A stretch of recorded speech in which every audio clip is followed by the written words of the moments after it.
Hey everybody, I'm Matt Hill. I'm in the Trace Management studio. They've been very nice to us by giving us space here at Trace Management.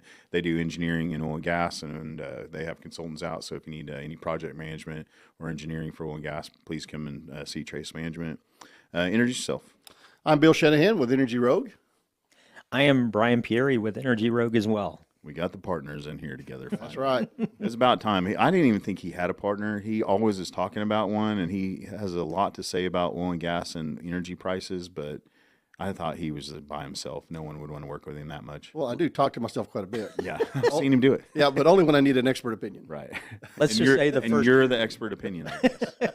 Well, here's what I'd say is that a lot of people talk to us and they're interested and they think that sometimes we are selling price forecasts. We are not selling price forecasts. We are selling tools that allow access for somebody to come up with an opinion. And what's interesting is often we have different opinions when we're looking at the same data. And that's what's interesting because our chase is really understanding the why, and part of what we talk about and part of what the industry is constantly looking at is, well, where are oil and gas prices today? And it's not really what matters today. It matters what it's like in 6 months, 12 months, 18 months.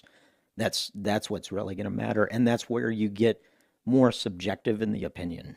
So that's, I mean, simple things for those watching. Luke, who is one of the principals here at Trace, he was like, "Man, last week I was going to fill up my truck with diesel." And I was like, "Oh man, it's $5. I'm probably going to wait a week and see what happens." And he was so wrong. Yeah. Well, and what's interesting about that, Brian and I actually have that conversation, is that everybody says, well, diesel's, higher than it was back, when oil was $125 back then. But when you start calculating apples to apples, and when you look at the inflationary impact. diesel's actually cheaper than it was. Right.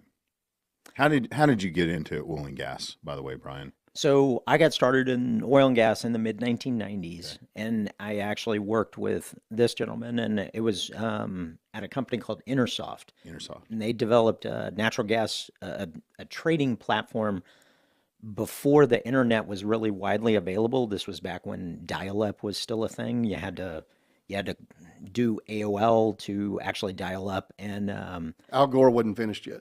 Right. wasn't finished with the internet. And so I got started on the trading side of the business when I didn't really know what MCF stood for or MMBTUs or how many gallons goes into a barrel. I got started on the transactional trading side more, the NYMEX CME side of the equation. And then I've learned the industry kind of backwards.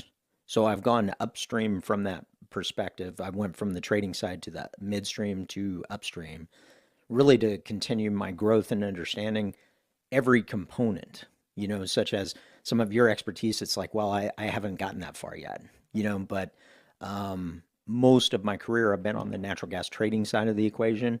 Then I hopped over to oil, natural gas liquids, and then infrastructure projects. And really what was instilled in me is a deeper understanding of when you look at the market every day, you're trying to understand not where it is, where it's going, what the direction is. And every day you're trained from a trading perspective to have a buy or sell opinion. Yep.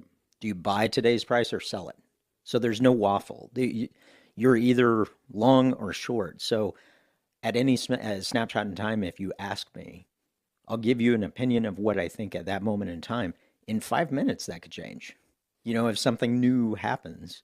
Well, what you guys do is vital. I mean, Bill and I have talked about this before. How many operators do you think are in the U.S. land space total? Well, let's just put it this way. 4,000, 5,000? There's 2,500 in Oklahoma. 2,500 Right. in Oklahoma. Yeah, so maybe closer to 10,000 operators. Yeah, I would say at least close to 10,000. Yeah, so every single operator needs to know what's going to happen with oil and gas prices. Well, and I go a step further. It's a risk. Midstream too.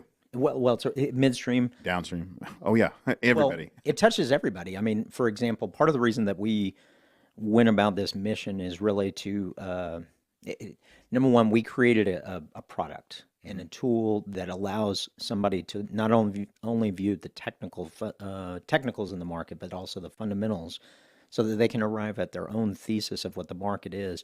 And we have everything from midstream to upstream to trading to, you mentioned diesel. We have one of the largest crude oil haulers in the country because they hedge diesel, because it's important. And most of the competing products are people are spending thousands, if not tens of thousands every month for subscriptions. We're charging $89 a month. We're trying to educate the masses, and it's really about providing an access so that people have a starting point, because one of the biggest risk factors that upstream and midstream has in every project is a failure to understand what the commodity price could do to their project. And that's one of the things that I think it's fair to say over the last 6 months we've seen what volatility can do. Now, most of the industry is benefiting from that volatility, but there's a lot of aspects of the energy industry that are hurting because of the volatility. And you kind of mentioned it earlier when you talked about Simple things. diesel. Yeah, Yeah, I mean, and it flows through to everything. One of the interesting aspects is everybody's talking about inflation, yeah. but nobody's talking about the difference between the CPI and the PPI. There's about a 3% spread of inflation that we haven't even seen yet. So companies are eating a portion of it. That's going to be passed back to everybody soon. Oh, absolutely. I'm unabashedly for profit, and anything that we see come across our desk that, oh man, that's a price increase. Well, we don't have a choice. We need to pass that on. Right. And we're privately held. We're not going to, have investors tell us to raise those prices. We don't have to look out for them. We can negotiate that ourselves. But I think every business out there is fine with going, I'm not going to eat that. I can't anymore. Right. Every energy, every oil field services company out there, we're not eating costs anymore. We've all talked, Richard Spears talked about it. It's time for all of us to raise our prices, or we won't exist to help operators any longer. Well, and part of the issue is that when you see, well, we got 7.5% inflation, everything that's gone up at my house has gone up by 10 or 12%. I've seen 7.5%. I've seen some things 20%. I've seen some things 50%. I mean, even the guy who mows my yard, Yeah. it's gone up by 10 to 12%. Well, I mean, if you look around the world, simple things like food. Well, fertilizer is made out of oil and gas. Right. So guess what? If I need to go fertilize crops to feed the world, fertilizer is going to go up exponentially because oil and gas prices has, and then bam, my food costs are going to go up. Yeah, and Look down the line. And not only that, this disparity and energy poverty. We talked about Alex Epstein before, talked about his energy poverty, about how many 2 billion people in the world without electricity. That just gets worse with higher prices. And I had a person ask me, she says, well, isn't it great? Oil's going up to this price? No, because after every high price, It is no. There's You're in the usually a you're in the mar- yeah you're in the market though for. Listen here. so what you For want some is people, oil prices this high is great. I mean, like anything in the market, high prices for some people is going to be great, and then other people it's going to hurt. I mean, well, just no, like what I'm saying is some that, lows is too. that after those rises, there's always been a crash that's put half the business out of business. Yeah, but tell me that the crash is going to happen when? That's where your job comes in. Right? That's why I write on Brian here. Brian, he tells us Do when I, it's going down. do I I tell him have when it's going do I up. have at least until 2025 to ride this out? Let's actually talk about this. So what are the top two prices on that? And see, that's what always is when we talk about oil and gas prices. First of all, there's a lot of oil and gas prices to look at every day. That's a whole lot. And like you said before, Bill, gas prices here are not the same as someplace else around the Right, country. exactly. So you can follow this, but it gets very granular very quickly, and you need a tool like yours to actually dissect all this. Yeah, and thank you. And that's part of the reason. So when you look at the top two, there should be crude and natural gas. What do you see there? 105 and 753. 105 and 753. I can tell you with 100% certainty what it's not going to be tomorrow, Right. and that is 105 and 753. So the thing is that I can tell you that with 100% certainty. It is going somewhere, and the quest is really understanding where it might go. For example, this morning I read shout out to RBN. There was a email on RBN on jet fuel, and it was talking about jet production and how it's gone down. Well, if you've been watching refinery inputs and what refineries are having to choose between diesel and jet, I'd go jet too. That's not a If I have surprise. to, if I have to decide, and for my own business, I'd go jet. Well, I mean, Everybody's flying. Summer's coming up. if you look at it from a refining, It's cheaper to fly now than drive.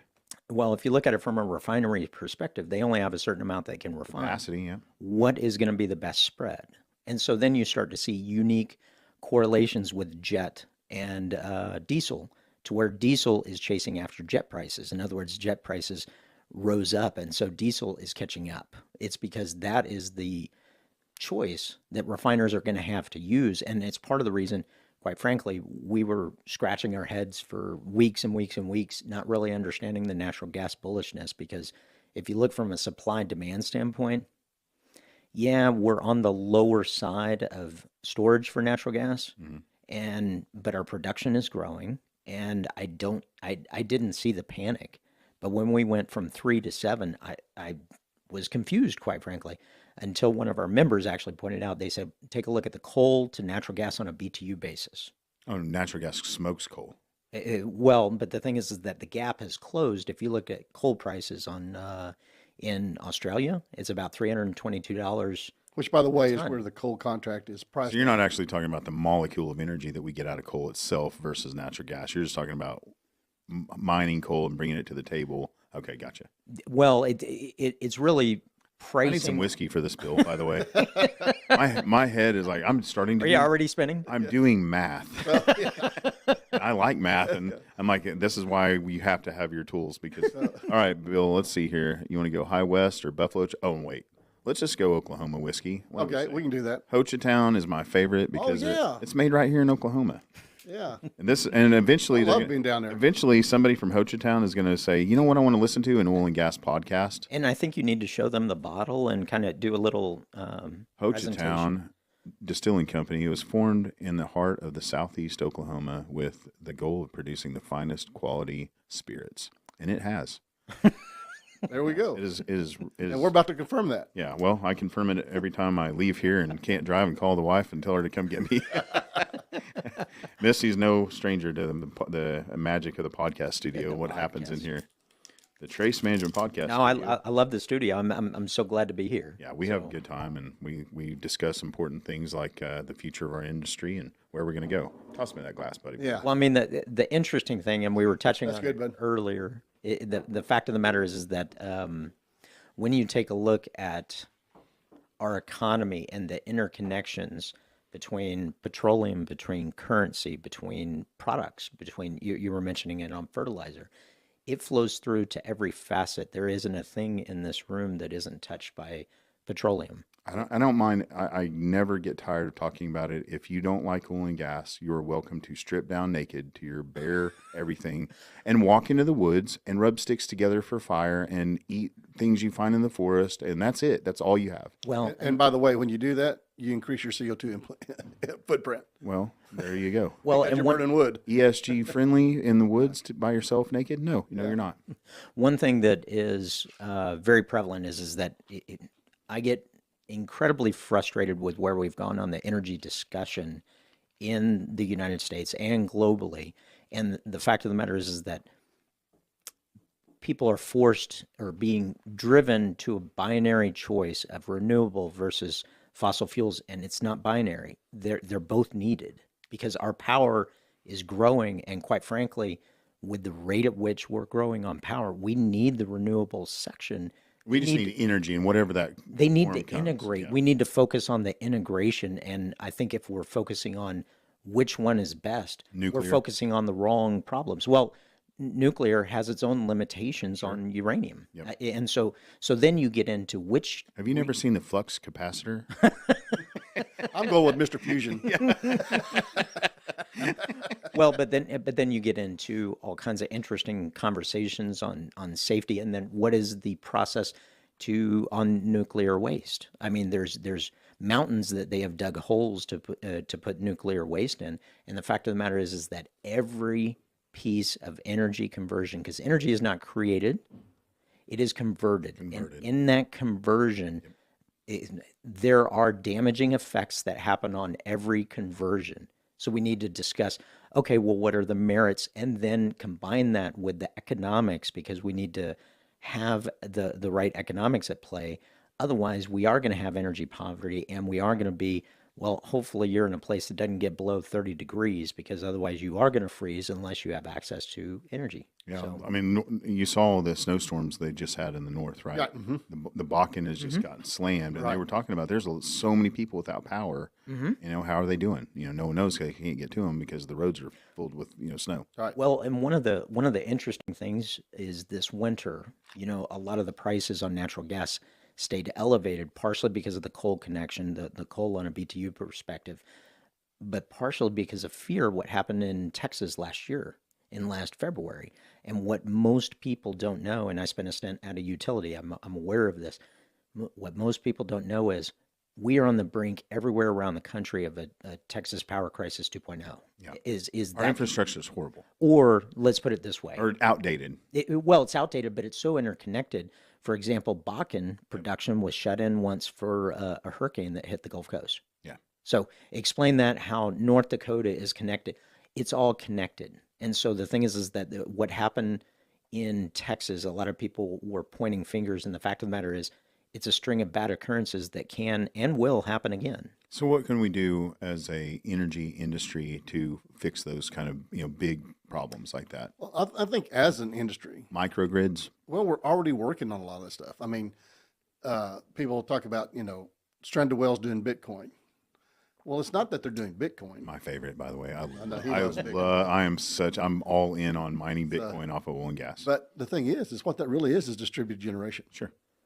I mean, that really is what it boils down to. Blockchain. And but that only works in a stranded scenario on pricing of gas, because when you start getting to where you can actually sell that gas out there, it starts beginning to be the volatility of the gas affects the volatility of the Bitcoin. Sure. Another thought on what can we do to solve it. Yep.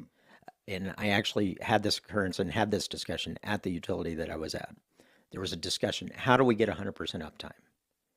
And I raised my hand and they said, what? And I said, I got the solution. They said, you do? And I said, yeah, I completely do. I've been working on And they said, what is it? And I said, you duplicate everything 100%. Well, we can't afford that. You can't afford not to. And so I said, then your question is, what's an acceptable failure rate? You're never going to get 100%. So you need to change your logic on how you're approaching the problem on what is an acceptable failure rate. And the fact of the matter is, when economics get inserted into the equation, it adds a friction point that people are unwilling or have been ignoring the fact that there are constraints. And the constraints are, and we're very well aware in the industry, there's constraints. There's financial constraints. There's physical constraints. There's drill bit constraints. There's steel constraints. We function around constraints. So we understand constraints. And when the general population is looking at an equation, they're saying, well, we need to go to electric cars. Well, the fact of the matter is that if the fact I don't mean to laugh at electric car people that own them. That's great and all, but wow. well, but the thing is that if 15%, You see what Elon's doing, by the way. He's going to divest himself of Tesla, if anybody isn't paying attention. Well, Hey, if anybody's not reading, Dave Ramsdenwood, please follow him on all of his platforms. Oh my gosh, his article today about Elon Musk was fantastic. well, the interesting thing is that when you look at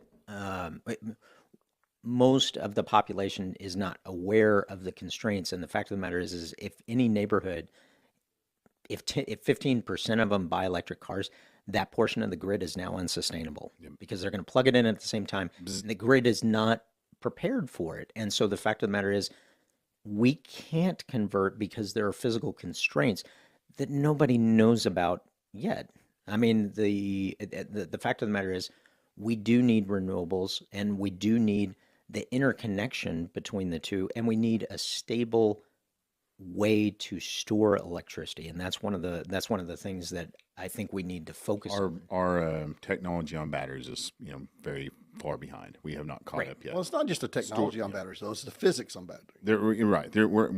We haven't made it past the physics of storing enough energy we need. And so, and that's why I don't know if you noticed that Elon Musk actually announced that he's converting to hydrogen. Yeah. Yeah. Away from batteries. Or divesting himself completely of electric cars. Well, yeah. We'll see about that. Yeah. I mean, the writing on the wall. All the big car companies out there are going to pass Tesla in their ability to manufacture electric cars. Oh, yeah. So But he's going to be busy with Twitter anyway. he should be. And I mean, the economics on what he did are fascinating, and it was smart business wise for him to do that. It wasn't just a emotional thing. It was a business decision. So you think that Elon got rich because he made good business decisions, is what you're trying to say? No, not necessarily all of that. I mean, it takes a lot for you to, all the pieces have to fall in place. Right, exactly. Everybody knows it's a little bit of luck, a lot of networking. It's always people and then there's some business involved. And being ahead of the technology sometimes. Always being ahead, yeah. Yeah. You surround yourself with smart people like you do. Yeah, exactly. Wait, did you just point at me? I wasn't sure. Yeah, the guy sitting out there. Nebulous. But That's our third partner. So when I look at your software and all of your abilities, I always have questions like, who did you think it was going to benefit the most? And then who is like somebody that you were surprised to see, oh my gosh, this was a side, thing that I hadn't even thought of, and now they're using the crap out of it. I'll tell you this. Initially, when we went into design, Energy Rogue, by the way, if you energyrogue.com, ROGUE.com. sign up and you get all the tools each day to find out what energy prices, might be in the future. And the balance of the market. If you harvest, they're not predicting it, but they give you the tools too. Yep. And if you email us at rogue, ROGUE, at energyrogue.com and mention this podcast and like and subscribe to this podcast on whatever platform, you will get a coupon code. So if you email us, we'll reach out and we'll let Mr. Hill know. And so and later we'll take it out of his pocket. Matt, all three of your Pakistani listeners in the mountains, Yeah. their goats just signed up. Well, but we initially, when we went into design phase, is part of the vision was I spent some time at a lot of trading companies. And trading companies, I had subscriptions to all kinds of different services, probably worth $250,000 a year. Okay. And because information was how we could make money. Yeah. Is because we could make money if we had an edge on the information. Then when I spent some time on the upstream side, I realized how tight the purse strings were. In other words, I said, "What kind of budget?" And they said, "What budget? We pay you, so you have to do it." So after filtering through all the information, there's a ton of data out there, and the fact of the matter is that anybody who's resourceful can find the data. But after spending 4+ hours a day putting together the data, we finally developed a way to do it automatically to where it's served up. Yep. And so that's what we wanted to do. And so we built it with a producer in mind, because typically producers don't want to spend because they want to save all their money to spend on tools, to spend on some of the services that they need, such as night, and all the aspects that are have to have. Because you're a have to have. This is, I'd like to have. I would love to know what energy is going to cost tomorrow and the next day and the next day, but I don't have to. Exactly. In other words, your services listen, I need to call Matt. Most oil and gas guys just predict in our own heads that it's probably going to be better tomorrow. Right. We have to, or we can't stomach this industry. That's right. I was going to say, all producers are optimists. Yeah, we are optimistic people. Yeah. So we built this with the producer in mind, and the fact of the matter is that producers are probably our least utilized customers So far. and part of it is an awareness thing, which is why we appreciate being on the podcast. Oh man, I'm fascinated by all of the things you guys are capable of. So I want everybody to know, what you're doing and follow you. But Brian's to get a little bit ahead of himself. The reason this all started because we needed the tools. Right. It was us. You're spending, like you said, I'm spending 4 hours a day scraping data. If I had a tool to do that for me, I've got 4 hours of my day back. Right. And what we wanted to do was put all the data in a place to with their interactive charts, so you can size them appropriately. You can also interact with them, such as if there's multiple. We have one which is for shale rigs, and you can isolate the Permian rigs, you can isolate the Anadarko rigs and look at the trends. Wow. And you can expand the time horizon, compress it so that you can look at it, and then you can download that image to put in a presentation, or something like that. If somebody's wanting to talk about, I think we need to go into this basin because you can see the rigs have declined in this basin, or so on and so forth. And we've got, You can go to private equity companies and see, hey, guess what? This is going to happen. And now, if you influx cash now, then we can go get this taken care of. Right. Or you can say 3 years ago when this happened, let me show you the graph of what happened there. Yeah. And now let's talk about what's relatable from 3 years ago to today. You mean history repeats itself, Bill? No, no. It just stutters a little. It'll stutter. So we kind of built that with that customer profile in mind, and ironically, most of the customers that have come to us have come with unique use cases that we didn't even contemplate, and that's one of, I mean, there's customers from the logistics side of the equation, from the midstream side of the equation, the downstream side of the equation, because what's clear is that there is a need for this type of clarity to kind of get a grasp from both the consumer side. If somebody is consuming this and worried about prices going up, there are just as many people worried about prices going down, such as you mentioned it earlier. When the price is moving, somebody is gaining and somebody is losing. And one of the fact of the matter is that when you look at the market, you need to understand that there are physical, fundamental facts that are going to drive it based on everything we learned in school on supply and demand and elasticity and all that comes into play. But there's also a currency side of the equation, an economic side of the. We have to look at what the dollar is valued at now, what it will be. Right. So all that goes with tied into oil and gas. Well, and how interconnected it is with the international structure, and what we can see right now, for example, is Germany today. They just said they're going to ban Russian oil imports. Right. So who are they going to look toward for fuel? Us. well, We're going to be one of them. if you think about it, if you step back and think about it from a game logic perspective, if you look at, we are now in May, right? They're playing a little harder because they've exited winter. Yep. Because the fact of the matter is that You're not turning off any of your fuel sources in winter, right? well, however, Poland did learn that lesson again. Yeah. Because a little known event happened in 2014 that a lot of people forget about. And the fact is that in the middle of winter, Russia cut off Poland. Yep.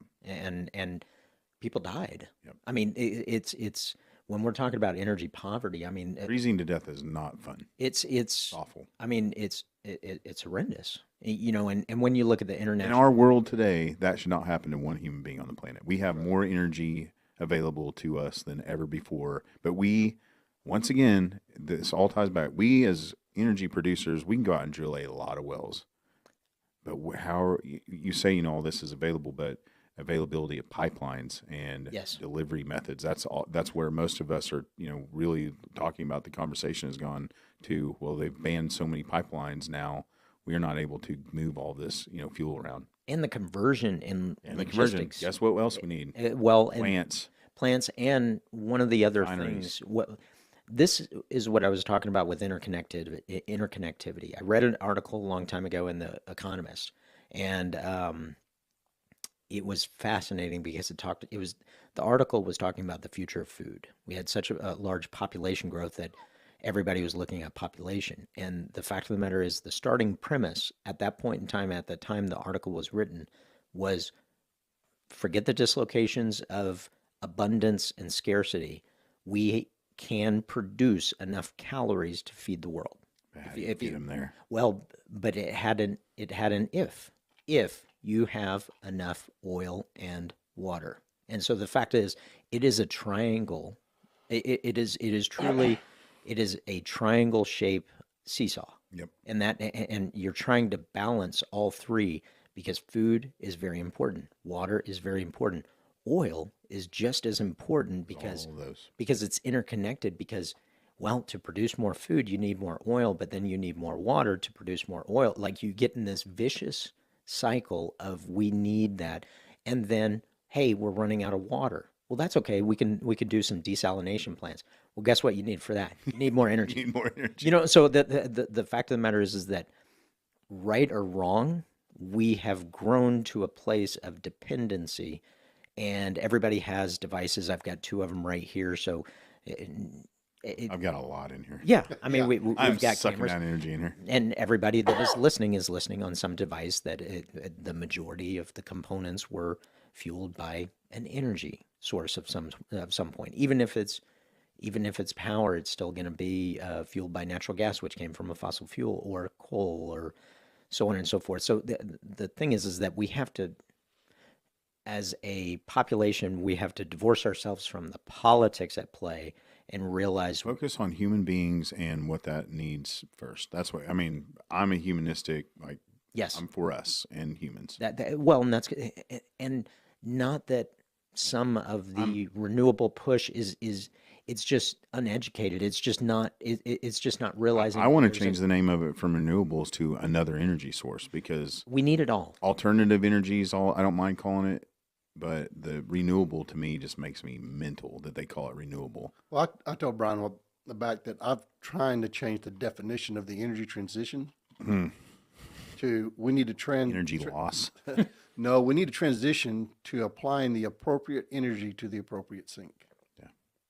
Because there's a place for every type of energy we have. Sure. Hey, on our night fire on guard systems, these things are out in the middle of nowhere. We want them to be able to immediately turn on in case of a fire, no catastrophic loss of equipment or people. So the battery inside is powered. Well, it's juiced up when it goes out, but we have a solar panel on top of our on guard systems. So it will always stay, powered up. So the oil and gas industry has been using solar for decades. Sure. Because we're places where we can't get to the grid. Yep. And so it's a solar versus a battery. But that's not the most efficient use. It's just the only use that's applicable at place. Low voltage stuff, I can keep charged. Sure, why not? Yeah. And so My boat has a little solar panel sitting on the back of it, keeps my battery charged. there you go. Yep. That's about the only thing I use those for. Well, and I think it's all interconnected. And the other challenging aspect, and part of the reason that again kind of drove us to create Energy Rogue, and part of the reason that we wanted to make it accessible is not make it expensive. I mean, we do have a $30 a month. You get a daily email Monday to Friday with fundamental and technical aspects of the market. I mean, we're trying to. That's the one I have, and it's great. I mean, it's interesting. I think he just gave it to me because I promote you guys so much. But well, I mean, profit and loss. Yeah, if that comes across your profit and loss there, that's me.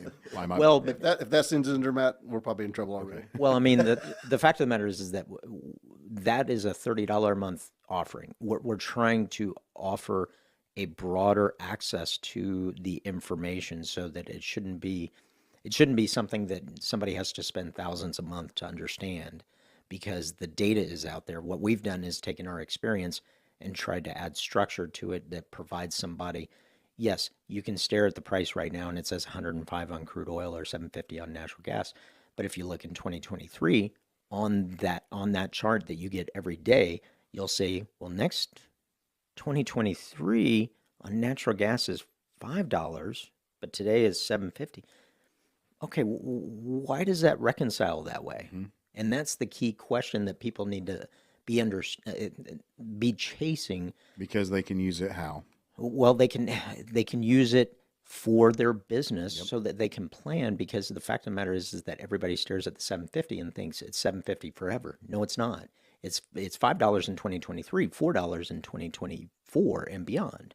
And then it actually starts rising in 2027. So you start to also see kind of crude is a more logical step down. Natural gas is what I consider an illogical step down.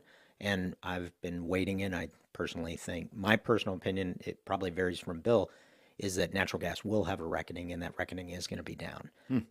Crude oil, I think it's going to go the other way. It very well might. I mean, the coal linkage is driving it the other way, and I very well could be wrong. And one of the facts is, and this is, again, part of the reason that sometimes people are intrigued with our opinions, because we have a lot of thoughtful opinions. That's because we're staring at data all day. At data, and we're trying to constantly address one key question. The market went up. Why? And the fact of the matter is that every day there's data that increases or decreases that opinion. And Bill and I, each week, for our members that are on our highest level is still only $89 a month. Yep. I mean, by high level, again, we're trying to provide access to people so that the market is not a mystery. In other words, when something happens, people are like, oh, yeah, I understand. They read RBN and say, well, jet fuel prices have gone up. Well, I already knew that. We already knew that. Our members already knew that. And our members that had an interrelationship between diesel and jet knew that intimately because they were hedging based around contingencies on what a refiner is gonna choose, and then on natural gas. Well, which regions are getting more rigs? Because a rig in Permian has a different natural gas impact than a rig in the Marcellus or Utica. Yep. So then you start looking at balances of equations, and then that's where you really get into some interesting things because we do have artificial intelligence that we use, but we use it in very deliberate ways. There's a lot of misuse of artificial That's where intelligence. your software is going to continue to grow. Is you get your AI. I mean, Well, and that's part of it, but AI is not we're just scratching the surface of what that's going to do. well, and nobody's really good at it yet. I mean, there's a lot of people say, "Well, AI, we can recognize this, we can recognize that." Automation. That's And, only if it's repeatable. yeah. It can't recognize the anomalies. In other words, AI would not have predicted the responses in prices or physical supply and demand Or the after. war in Russia. Exactly. In other words, most AI is really, let me demystify this for a second. People say AI and it sounds really good. And I want to say it and make it sound like, ooh, well, we have AI. We do. And we actually had AI on price forecasting. We removed it because it's just disingenuous. Because the fact of the matter is, AI uses the same math that all the weather models are. And I don't know if your listeners or you have ever experienced a weather forecast being wrong. No, not in Oklahoma. Those guys No. are 100% It's every day. so Payne, if you're out there watching this, man, you do an incredible job. When a tornado hits, you are there. You come up with the funniest things I ever heard. It's a drinking game now. I mean, it's great. but it can be useful in very repeatable formats. In other words, detecting seasonal trends on consumption. Yeah. Or detecting a mechanical device that has certain throttle points that go up and down at particular moments in time or temperature, whatever the dependency is, and where AI and machine learning come in handy and something that we actively use it on is to find unique correlations. And those unique correlations are the ones that help us answer the why. I don't know. Do you think energy costs are always going to be this volatile? Or do you think our industry and globally we will connect more and more to where we can level things out and kind of gauge our existence as an industry? Like, hey, here's probably where the line is, and this is probably where we can get it to. Well, a lot of volatility has to do on what your cost level is and what you can actually bring to the surface for. That's one area. But we know that really looking forward. I mean, We do, except for the part that's really more volatile is the regulatory part. the regulatory. I mean, we're really constrained and dependent on what our regulatory is going to be. That's why elections always make oil and gas go up and down, because we don't know what the next Joe Biden's going to do to us. Like, hey, we're going to stop drilling across the world. Like, what? And the deal is that it changes every 4 years. Yeah. So how do you put from We elect an oil and gas president of the world forever. that's It's called the king. So that's Do you where wanna do that? That's where Elon's going. Oh man. I'm actually going Hey, to. that same guy wants to put chips in all our head too. So Yeah, let's not exactly. give him all the power. Like, it's funny that he's buying Twitter, but let's remember he would love for us to have chips in our head. So Yeah. Now, We don't already. I'm going to not use. yet me. No, I'm not even vaxxed. I'm going to use Bill's point from a different context, which is the industry has one big problem in it. And that industry, and it really answers your question of why, or at least provides an understanding of the why.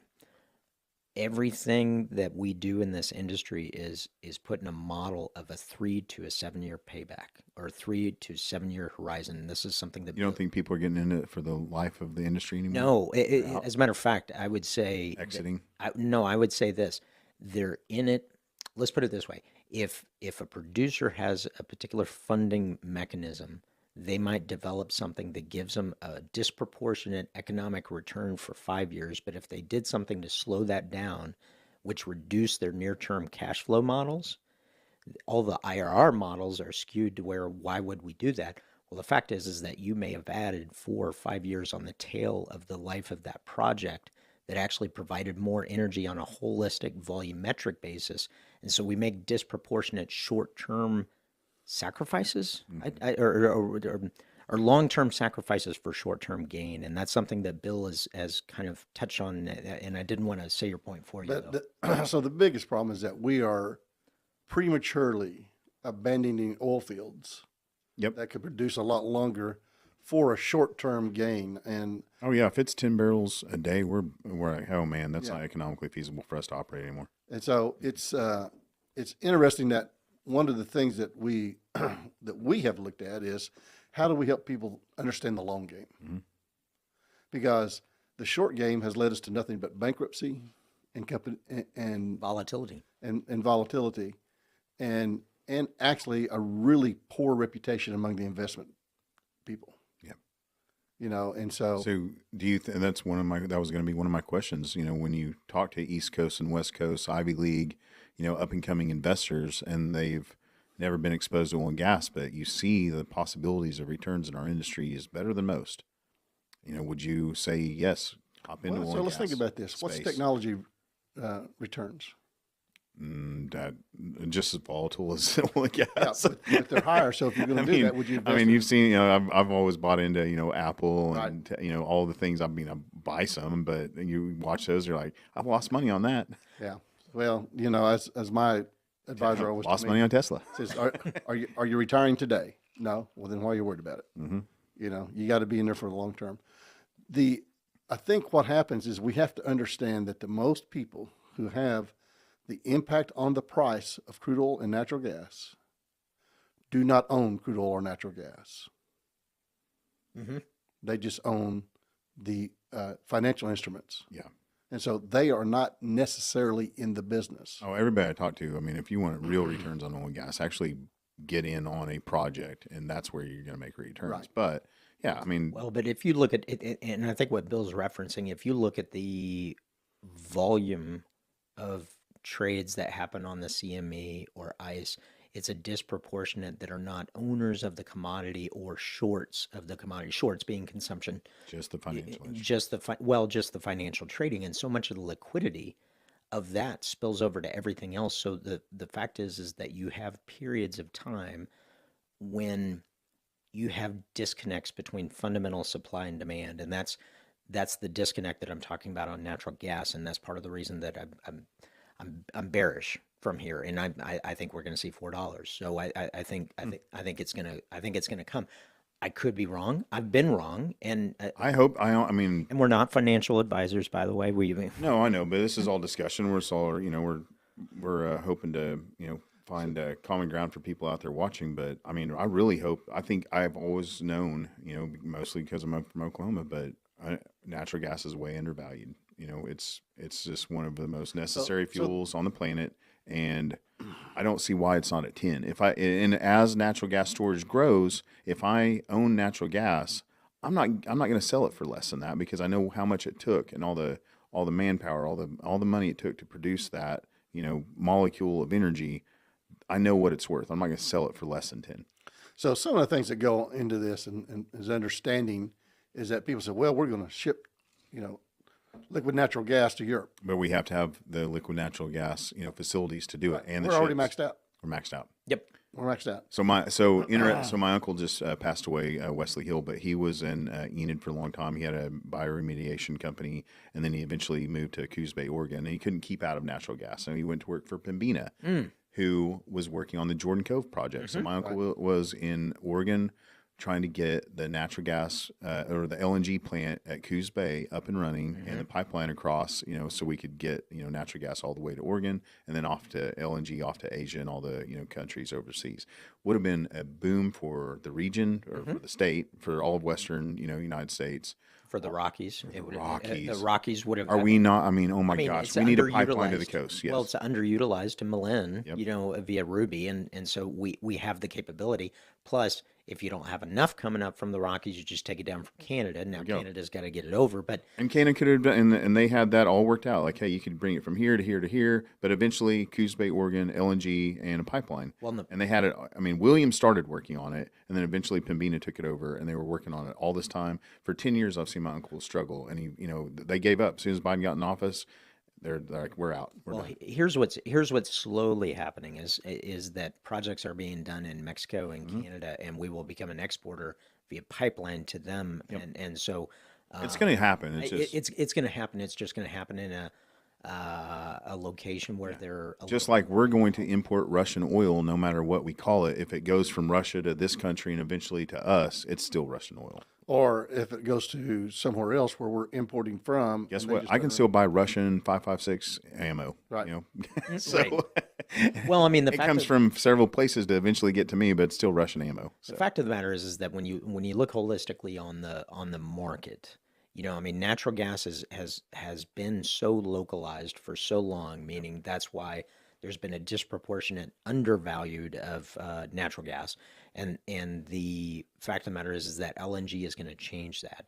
And another answer to the energy stability question is actually portable LNG Portable LNG, facilities. yep. You know, I mean, and Why peakers. do I not have an LNG facility on every natural gas well in Oklahoma? Or have an LNG facility at every utility Yep. for standby fuel. And That's what we need. every podcast I say this, and somebody will take my idea someday and make it happen, and I don't need any credit for it. But Port of Catoosa, Well, and if you LNG, it's not as many, it's not as much as we do from the coast, but as long once they get that first ship going, and they're following each other, it's efficient. so for everybody listening and everybody watching, contact Matt Hill. He's going to put together a company. We're going to participate in that company, and we're going to create energy stability, because the questions that we're all dancing around is really energy security, and energy security. It's made our United States the most secure country in the planet because we have guns and energy. Period. Guns and energy, but then we also need to think about Brain power, like Bill. well, think about cybersecurity. I mean, the fact of the matter is that They're attacking our grids daily now. well, I mean, look at what happened to Colonial Pipeline. That's a warning. That is a direct warning, and it could have been a lot worse. And the hacker group Anonymous. I don't know if you heard about what they did in Russia. They're going after all of them, shutting down their. Well, actually, very early on in the conflict, they actually hacked into Gazprom's gas systems and overpressured things, and had a manual person in Russia not defended it, it would have exploded. Their pipeline would have exploded. I don't want terrorism. No. That's terrorism to me. What I'm saying is that But it it's a could have happened to us, yeah. vulnerability. It's a vulnerability that needs to be defensed. And the challenge is that so many private institutions and private people that sometimes corners are cut. And again, it kind of directs back to, we are offering a product at a low price because we think it's important for people to make business decisions long term. Yeah, What I'm saying companies is, like Amazon. How much fuel do they use in a day? I don't even know. Can they hedge and buy all their fuel in advance? My guess is they probably Do? are. They probably are. I have Amazon, if you're watching, get Energy Rogue on the line.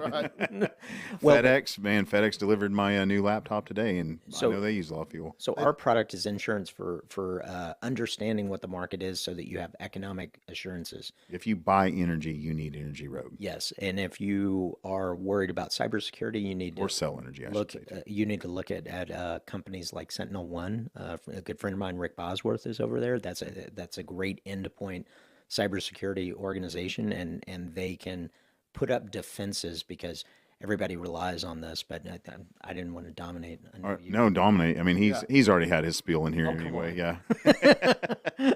You've got the glasses. I'm We're watching you. Yeah, I'm the strong silent type.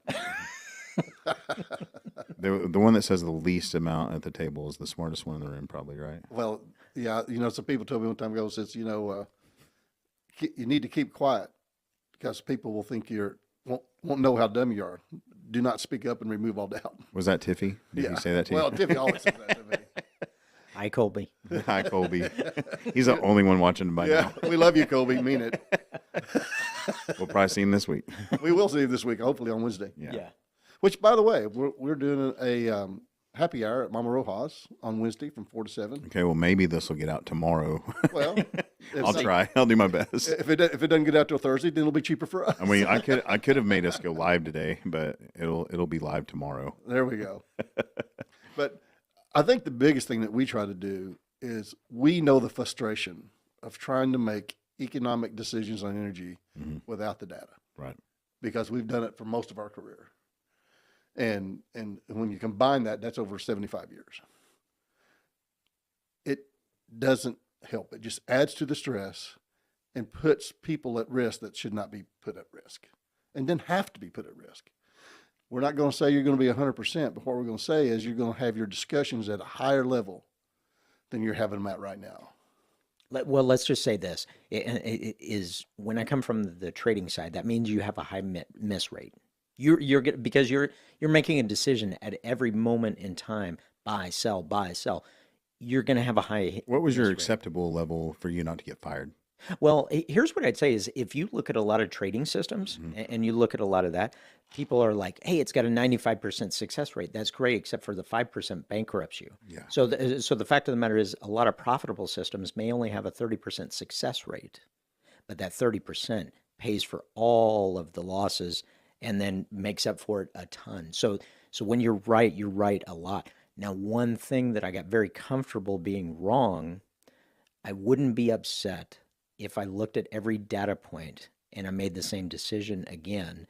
I would be upset if I ignored a data point. And that's where a lot of people get into a siloed decision. And again, part of the reason that we you guys have so many data points. well, it's because they're all relevant in different ways. And understanding the financial market is an animal of its own, and the fundamental market is an animal of its own. And sometimes seeing the disparity between the two is when I get a little bit more vocal, such as when I look at the supply demand disconnect on natural gas. I'm like, I just I can't reconcile it. And if I can't reconcile it, there's going to be a reckoning. Now, that said, it can stay disjointed I've seen it say disconnected for like 2 years. But then when the reckoning happened, it was a big one. And we all need to know, like, and just as an individual consumer of natural gas, just in my house, most people probably don't know where their natural gas comes from at all. right. Not even close. But you know what's interesting about that? When you go to the other side, most producers don't know what refinery their oil's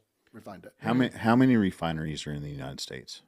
What did I tell you the other day? 135 that are operating. There's 137 total. 135 approximately operating. Right. And what are they refining most?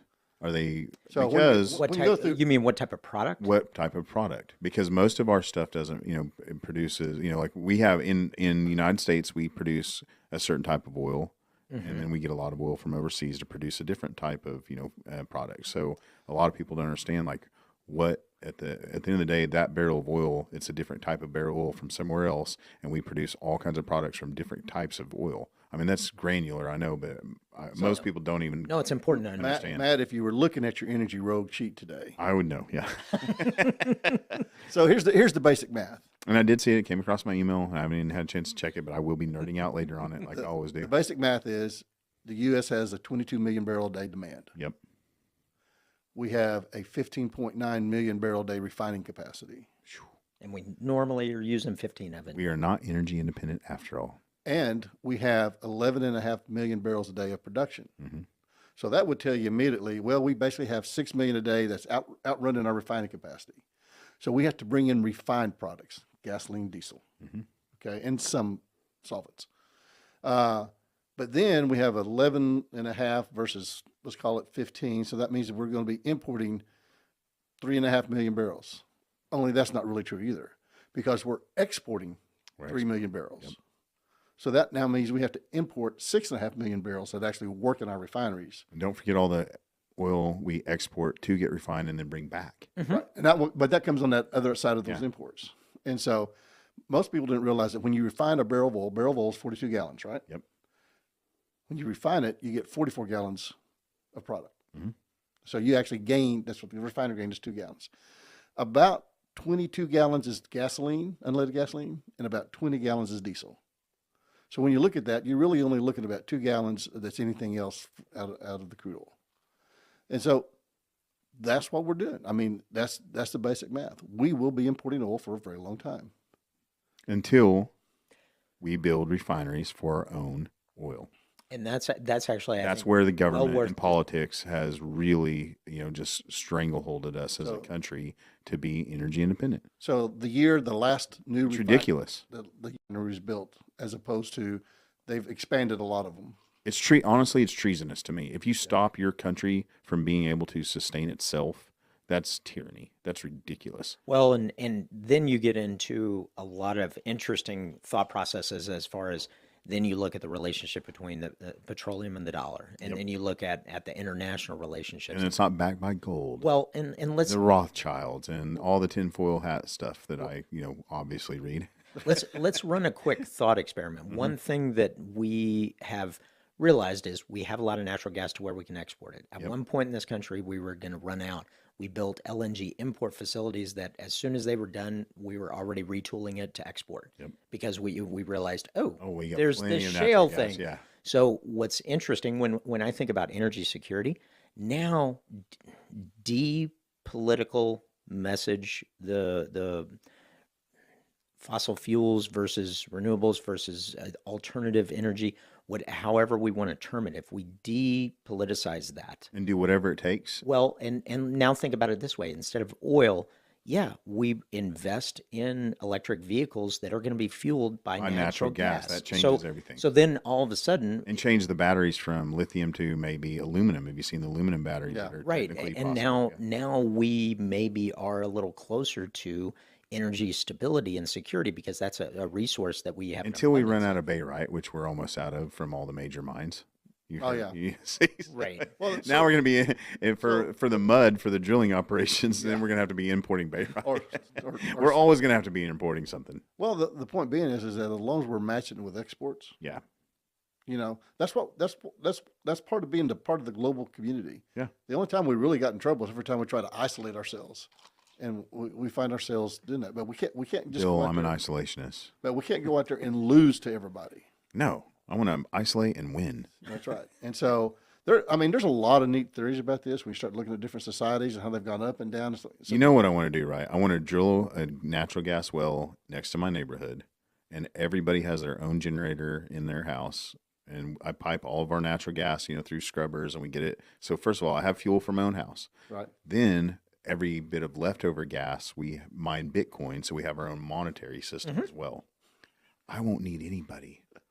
We will be So you're self-sustaining. taking over your 5-block world, right? It's not even, I mean, my neighborhood's small, and when I bought the house, I wrote a letter to the HOA and I slipped it into the, just the paperwork. And I said, I'm the king of the HOA and I'm in charge of everybody. So they didn't reject that letter. So I assume that means that I am the king of the HOA. It's good to be king. It's good to be king. Yeah. And so that's all I wanted, or at least my own neighborhood to be Well, self-sustaining. my guess is that there's probably already a gas well very close to your neighborhood. Yeah. I don't know if I could take that over, but it's possible. Well, but it's an interesting concept because the fact of the matter is that when you think about But we could sell any left. So say I mine all the Bitcoin that everybody needs to get rich. I power everybody's houses. I drill my own water well, so everybody has their own water, yada, yada, yada. But then at the end of the day, any leftover energy we sell back to the grid, and power up anybody else that needs it. So there's microgrids available to the world out of, energy strong states like ours. Oklahoma can do stuff like that. The rest of the country, I don't know, their resources, but Well, but the fact of the matter is that it's important for us to question some of because you're tackling a lot of issues there, and it's a very interesting thesis because this could be a separate. We would have to carve out like half a day. these at are supposed to be least. mini-series anyway. Well- When I met Bill, I knew, I was like, you're a mini-series. But if you think about the issues that you just touched on, and every single one of them is super We just do what we want without the politics involved, what's best for our society, and get rid of that other bullcrap, right? it For the- is. just what's best for these humans right here. Well, and the real challenge, and this is where it's interesting coming from a commodity trading perspective and background. So one of the reasons that I loved trading physical energy commodities, is it forced everybody to play fair. In other words, there were times that I would have complete leverage over you. And that meant I could say, well, you're just going to have to write a check for $5 million today. But I knew in the back of my mind, I might be calling you tomorrow. One of the interesting things is when you think about societies in general and kind of that closed ecosystem, there's an advantage and a disadvantage. And the advantage is you're now in complete control of everything there. The disadvantage is you lose innovation of unique thoughts because that closed system does not generate as much outside interest because the problems are already solved. So there's not maybe an advance of the evolution because there's not a challenge. That's kind of very 30,000 foot view. Yeah, that's good. philosophical kind of thing. But it also gets back down to when you look at a society as a whole, you need to have controls to make sure that there's well, you don't have to if you're not altruistic on or utilitarian on the good for all. Yep. But there has to be kind of a balance. Trudeau. Yeah, there needs to be kind of a balance. But when I think of energy security for the U.S.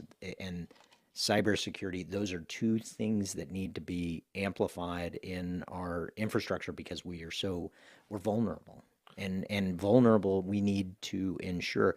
And I think conversion to electric vehicles that are fueled by power that is generated by natural gas is one potential application. And then we need to figure out how to. I just don't want to have to sit there in my car and fuel it with a battery for a couple hours. It's really nice to pull up to a pump and be out of there in 10 minutes. Well, completely. And that might change going forward. But power my car while I'm driving. Well, some of that could be solved in some of the perpetual motion that is created via the friction. Well, nowadays you can put, have you seen where you can power power batteries and electronic, stuff from afar, right? So right now I can like set my phone on a charger. Yep. Right. But from the road. From the road. I've seen that. Everything's possible if you spend the money now. Exactly. How much money do you want to spend? The mind-blowing technology that's available if you want to spend the money, you can do it. I mean, Oklahoma roads, I-35 doesn't even have to be shut down half the time anymore. Right. The turnpikes can be free and clear of construction if we just tried. Yeah. I made a meme yesterday. By the way, have you seen all the memes that Elon Musk is going to buy this and do this? So yesterday, mine that I created. I love making memes, but I made it where it said Elon Musk, and it said I'm buying I-35 next, and all the turnpikes in Oklahoma and fixing them. I'm not sure he has that kind of money. No. It was easier to buy Twitter. Yeah, it was. And less controversial. I mean, we don't want to upset the Turnpike Authority. I know there's a chip in my car listening. Yeah, exactly. Well, okay. We're following, and basically I tell people, they go, "Are you paranoid?" No, people really are following me. Yeah. And they're dating. Yes. And so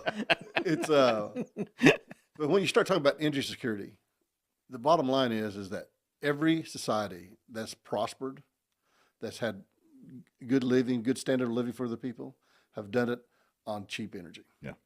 Period. It is the one thing that makes a difference. We have abundant energy here. We have not made it affordable just yet. We'll see. Right. Well, and that gets down to the conversion and the most optimal way, and that's part of the reason that I love your idea. Portable LNG plants at every however many you can make them. Yeah, every utility. Well, every utility. Although I still think we have too few utilities. I don't like the. Well, there's not a redundancy because they don't want to spend because they don't want to increase the rates. So let's talk about the physics about that. To get LNG, you're talking about being at minus 300 degrees. And probably a 10% energy loss. So, hey, what does it take to use hydrogen, though? I mean, hydrogen is just so you have to use natural gas to get hydrogen power. If everybody doesn't know that, like, look at the physics of that.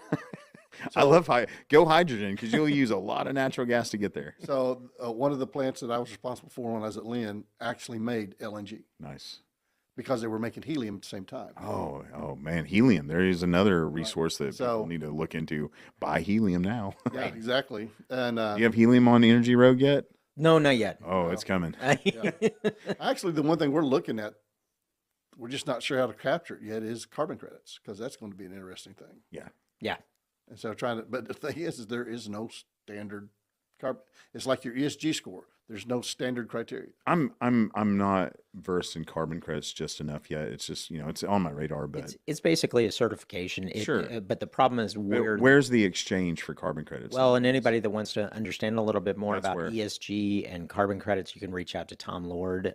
He is on LinkedIn. Definitely, he is definitely the expert on that. But is there carbon credits on an exchange somewhere where I can? The European one. So we don't have a carbon credit exchange in America yet. There is. It's called American Carbon Exchange. Okay. Right. Well, no, the CME has a carbon exchange, but you are retrading a certification that was established. But those certifications expire.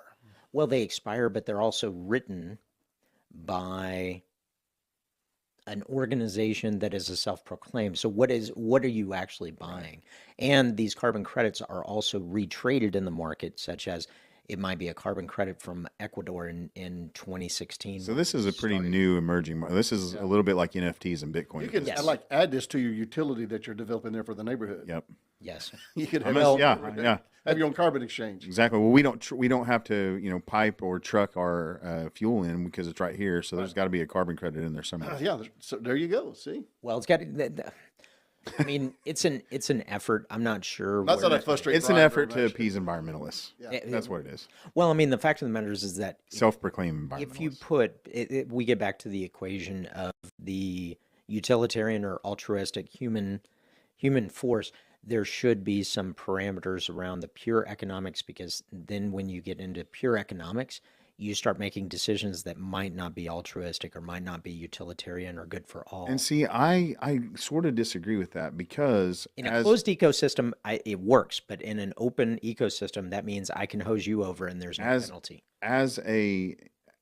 when I look at bottom lines, I'm like, the more economically efficient I am, also the more environmentally efficient I am, because any waste that I have whatsoever is loss in, my financials as well.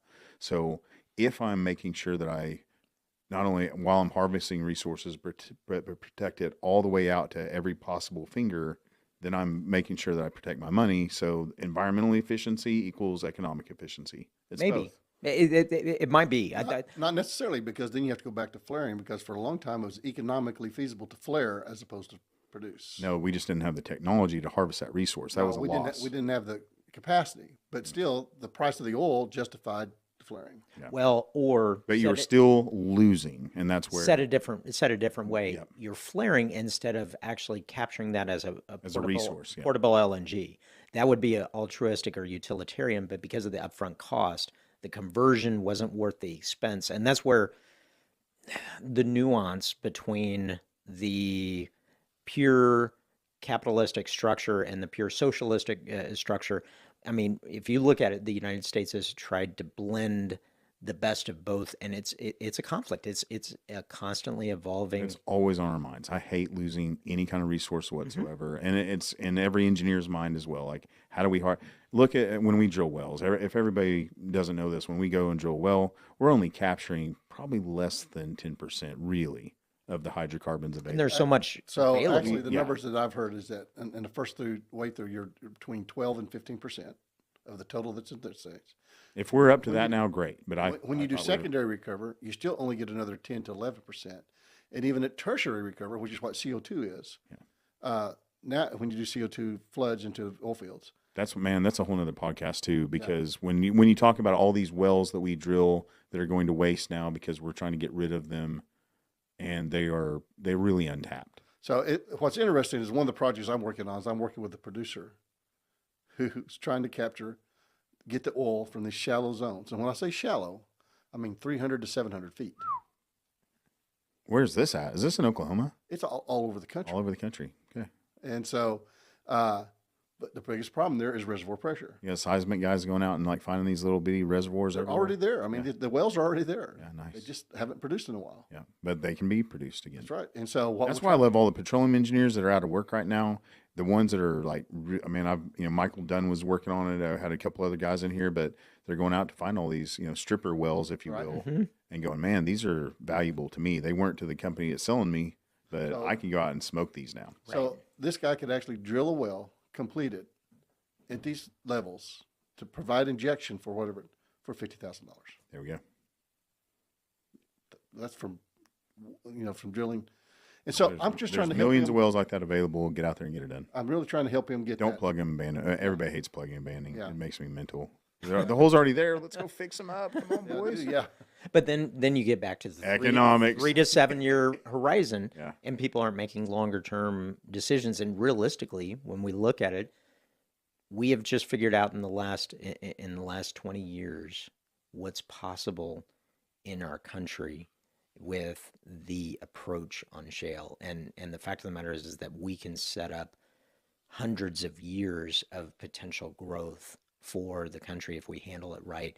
But it's frustrating because we're watching a continuous stream of 5-year decisions that don't offer the long-term support or structure for that energy security. And that's, I don't know. Anyway, I'll get off the I soapbox. just I tell know we better wrap this up, Right. boys. No one's So gonna you're no one's asking- gonna be following this So anymore. let's talk about price. All right. Okay, yeah. What's your prediction too? By the way, Do you want to start? do predictions. These are always fun. Okay. Brian's so negative. We'll let him start and we'll finish positive. Well, I'm negative and positive. Natural gas, I don't see the fundamental support, so I see a reckoning. I see us coming. So 2023 is at 5, 2022 is over 7. I see 2022 gravitating down to 23 prices, and potentially going down into the $4 range. The next technical support is actually in the $5 area. However, it is inflated right now because it's chasing coal prices. That could continue for an undetermined amount of time. And if it continues, you may be right on your $10 call. We might actually both be right. Yeah, just a different. I've heard that before. Just a different time frame. Yeah, dude. So we are both going to be right. It's going to be different times. I would say near term during the summer we're going to see this crater back down to 5 and potentially 4. For crude, I think 100 is our floor, and we are about to potentially enter into some volatility. That said, I saw somebody predict 200 well, here's, very, very recently. so we have grown. We're almost to 12 million barrels a day. 12.2 is the 5-year max for this time of year, and that's on Energy Rogue, ROGUE.com. You crowbar that in there. Yeah. I want everybody to go to your website. Well, I mean, the thing is that, and again, if you like, subscribe, and you send a message to Matt, he'll get it over to us. You will get a coupon code. You will get a discount. And our mid tier, we have a free option. Don't be calling and texting me, boys and girls. You go to energyrogue.com and you tell them you saw them on a Talking Energy show. So I'm Goodness. going to say short term, during the summer, we're going to see at least 125 and potentially up to 150. Okay, So I'm going to tell you that. I agree. When it comes to gas, I think we're still going to challenge 8 before we start going back down. Okay. I don't think we're going to make it to 10, Matt, Yes, we not this are. time. You'll see. Though there was a time when I really believed that, but I think that was 2008. Yeah. Hey, 2008 is a whole another interesting thing. And so, but I think we're gonna settle back down. I don't think we'll go as low as 4. I think we'll hang out in the 5s, Right. because there's going to be other things that happen. I'm a big believer in the random things that happen. Okay. And so, as far as crude oil, I'm really with Brian on this. I think though we have people who are going to try to keep it pushed down, because volatility is a trader's friend. They like to see it going up and down. But it's not industry friend. It's not farmer friend. It's No, not. Yeah. it's a trader's friend. Yeah. So remember that's those people who don't own any natural gas or crude oil. And so, but I could see crude oil going. Your 200 was predicted like in 2008, and then again last year, And a couple days ago. and then a couple of days ago. And I think that's more wishful thinking, By who?